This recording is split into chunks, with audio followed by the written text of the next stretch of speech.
Ito ay Australian King Parrot, ang paborito kong ibon na bumibisita sa aking garden. At ang paborito nilang kinakain ay sunflower seeds. Hello!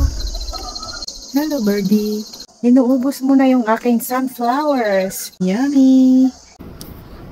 Nakaka-relax talagang panoorin itong mga ibon, lalo na kapag ganito kagaganda. Pati rin itong mga anak ko ay gustong-gustong panoorin itong mga ibon. Umaabot sila ng up to 45 cm long at nabubuhay naman sila ng up to 25 years. At alam nyo ba, magkaiba pala ang kulay ng male at saka female na king parrot. Itong nakikita natin ngayon ay male king parrot. Meron siyang red head, beak, and breast. At ito naman yung female na king parrot. Mostly green yung kanyang kulay. Ang kulay red lang sa kanya ay yung kanyang belly. Mostly pala sa mga birds ay mas maganda ang kulay ng mga male dahil ginagamit nila itong mga flashy colors nila para maka-attract sila ng mates. At ito namang mga female birds ay mas simple lang at plain ang kulay dahil hindi naman nila kailangan na magpa-impress.